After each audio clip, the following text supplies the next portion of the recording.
Some places exist on the edge of awareness, quiet dots on a map that seem too small,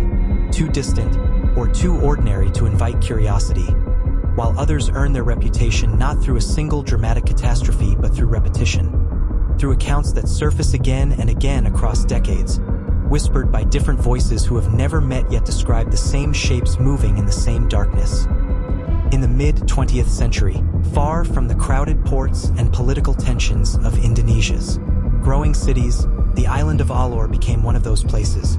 A remote stretch of volcanic land surrounded by deep water trenches and unpredictable currents where fishing villages clung to the coastline and dense jungles swallowed the interior. And it was there that stories began to circulate of figures watching from the tree line, of lights that hovered above the cliffs without flame or sound, and of women who walked barefoot across sharp coral at night without leaving a single trace behind. The earliest written reference appeared in a missionary's journal dated 1954, describing villagers who refused to travel inland after sunset because the watchers have begun counting us again.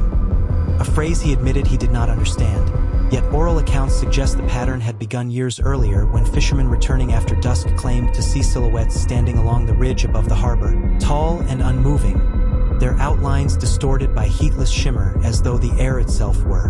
bending around them. And though some dismissed these shapes as tricks of exhaustion or moonlight against twisted trees, the sightings multiplied, spreading from one village to another, each report carrying the same unsettling detail that the figures never approached, never spoke, never attacked, but simply observed and always in groups of three. By 1961, an Indonesian naval survey team anchored offshore to map coastal irregularities recorded unexplained interference in their radio equipment whenever they faced inland after dark. A low rhythmic pulse that rose and fell in patterns almost like breath, and two crew members later confided that they had seen what they described as women in white standing waist-deep in the tide without reacting to the crashing surf, their hair floating as though submerged while their bodies remained perfectly dry. Yet when the team attempted to land and investigate at dawn, no footprints marked the sand and local villagers refused to guide them, insisting that the watchers were not ghosts, not spirits of the dead, but something older, something that had always belonged to the hills. What made Alor's account so difficult to categorize was the absence of violence in the beginning, for unlike the dramatic hauntings that seize headlines, these incidents unfolded slowly, measured in glances and silence rather than bloodshed, until 1967 when three brothers from the village of Kalabahi disappeared after venturing inland to hunt wild goat. And the search party that followed found their rifles neatly stacked at the base of a banyan tree as if deliberately arranged, the earth around them undisturbed except for a circular patch of flattened grass wide enough to suggest that something heavy had rested there, though no drag marks led away, and that night elders gathered to recount. An older legend rarely spoken outside ritual, that the island had once been home to a lineage of women who guarded a threshold hidden within the forest, women neither entirely human nor entirely other, who watched the shoreline to measure when the outside world grew too close, and that whenever balance shifted, three would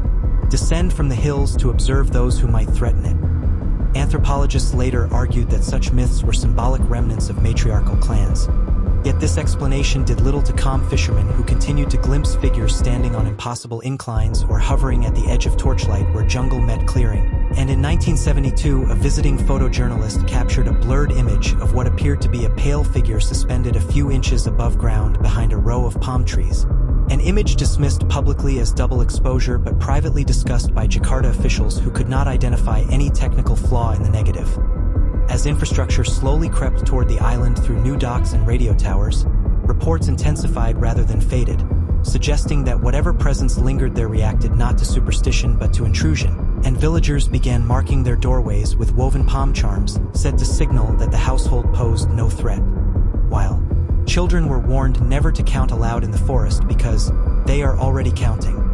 A phrase that resurfaced in multiple testimonies collected in the 1980s when a regional university launched a cultural documentation project, only to have two graduate students withdraw after claiming they heard synchronized whispering outside their tent every night at precisely 2:13 a.m. Whispers that ceased the moment recording equipment was activated. Skeptics maintained that isolation, magnetic anomalies, and cultural reinforcement could account for such experiences. Yet these rational frameworks struggled to explain the consistent detail that the watcher's eyes, when glimpsed directly, reflected no light at all, a appearing as voids rather than surfaces, and that animals reacted before humans did. Dogs refusing to cross certain paths and livestock falling silent seconds before witnesses reported sensing the now familiar pressure in the air like the onset of a storm without wind. By 1989, when a small documentary crew attempted to film a segment titled Mysteries of the Lesser Sunda Islands, their final footage showed nothing extraordinary during daylight interviews, but the audio captured after midnight contained a faint synchronized tapping from 3 distinct directions around their campsite, tapping that stopped whenever the camera panned toward the sound. And the lead cameraman later insisted that he had seen 3 women standing beyond the range of firelight, each tilting her head at the exact same angle as if studying him. Yet he could not describe their faces, only the sensation that they were memorizing him the way one memorizes a shoreline before drawing it from memory. The crew left abruptly the next morning, citing equipment failure, and though the story never gained international traction, within Alor the pattern had solidified into certainty. 3 watchers in white, descending from the hills whenever balance shifted, never interfering directly but always present before disappearance, accident, or unexplained migration. And as the 20th century drew toward its close, the question was no longer whether something watched from the jungle, but what it was measuring, and how close the island stood to whatever invisible threshold these silent sentinels were sworn to guard. By the early 1990s, Alor's growing exposure to tourism and marine research introduced a new variable into the pattern, as divers drawn by the island's pristine coral reefs began reporting disturbances not only on land but beneath the surface, describing shadowy forms moving parallel to them at depths too great for free divers and too controlled to be drifting debris, forms that maintained equal distance as if studying rather than stalking. And in 1994, a marine biologist named Dr. Rendra Halim documented sudden drops in water temperature localized within perfect triangular zones offshore, zones that shifted position over consecutive nights and coincided with renewed sightings of 3 white-clad figures along the cliffs, prompting him to hypothesize a geological explanation involving underwater vents until he personally observed, through binoculars at dusk, 3 silhouettes standing where no ledge existed, their feet aligned precisely above the coordinates of the cold water anomaly below. He confided his observation to colleagues but refrained from publishing it, fearing professional ridicule. Yet his private notes, discovered years later, reveal a mounting conviction that the watchers were not bound by conventional terrain, appearing wherever a geometric alignment formed between sea trench, volcanic ridge, and village settlement, as though responding to invisible lines inscribed across the island long before modern mapping. In 1998, amid Indonesia's broader political upheaval, rumors spread that construction crews attempting to carve a new inland road had unearthed a ring of stone pillars arranged in 3s, each etched with symbols unlike any recognized local script, and, though official reports claimed the stones were natural formations, workers recounted tools snapping without pressure and engines stalling simultaneously at twilight, followed by the now familiar sensation of being observed from 3 directions at once.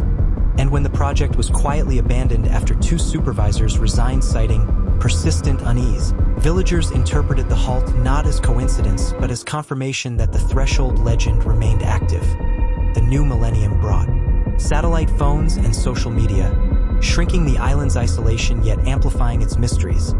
as hikers uploaded shaky nighttime footage of distant figures whose movements appeared synchronized frame by frame, leading online skeptics to cry fabrication, while local elders warned that recording the watchers invited attention. And in 2007, a group of university students from Surabaya embarked on a self-styled expedition to debunk what they called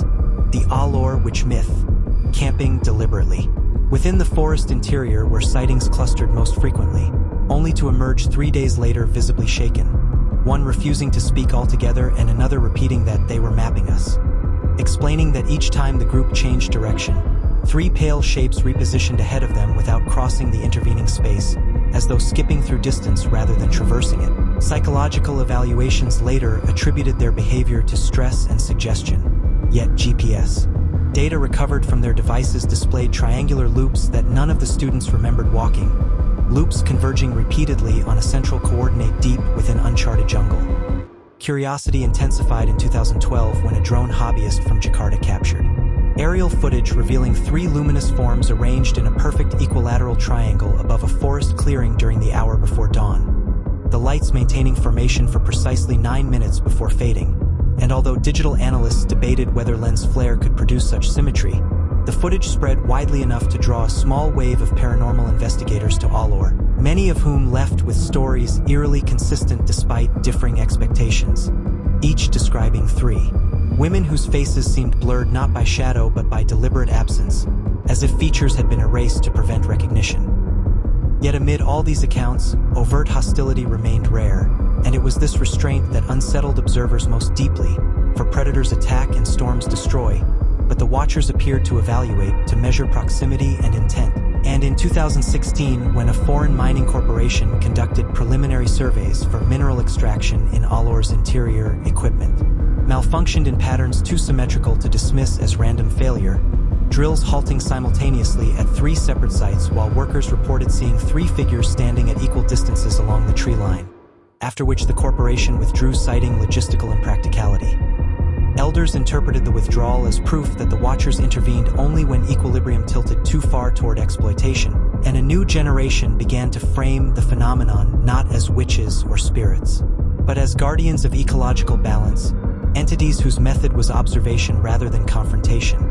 though the question of origin remained unresolved, with theories ranging from undiscovered indigenous sects to atmospheric plasma phenomena to entities existing along a dimensional boundary intersecting precisely at Alor's volcanic heart. In 2021, during a period of reduced travel that left the island quieter than it had been in decades, reports briefly subsided, leading some to speculate that the watchers required human activity to manifest. Yet in the final months of that year, fishermen once again described 3 figures standing along the ridge, unchanged by time, unchanged by modernization, their garments unaffected by wind, their presence accompanied by the familiar pressure in the air like the pause before a held breath is released, and a local schoolteacher who witnessed them through a classroom window claimed that when she met their gaze, she felt not fear but assessment, as though weighed against criteria she could not comprehend. Today, no official body recognizes the watchers as anything beyond folklore, yet the consistency across 70 years of testimony resists easy dismissal, for the pattern persists. 3 figures appearing when the island shifts toward imbalance, aligning themselves with unseen geometries between sea and stone, never pursuing, never pleading, only watching, and perhaps that is what unsettles most profoundly. The implication that somewhere within Alor's dense interior lies a threshold not of superstition but of boundary, a line between worlds or states of being that requires guardians who do not interfere unless provoked, who measure humanity's footprint against a scale older than memory, and who stand in silent formation at the edge of torchlight to remind those who wander too far inland that some places are not meant to be conquered or explained, only respected, whether the watchers are remnants of forgotten lineage, manifestations of geological consciousness, or something that transcends both myth and science. Their enduring presence suggests a system at work beyond our instruments, a vigilance patient and precise. And until the day the figures cease to appear in threes along the cliffs of Alor, the island will remain more than a quiet on a map. It will remain a question held open, a threshold observed, and a reminder that not all mysteries seek to frighten us. Some simply seek to ensure that we understand we are the ones being seen.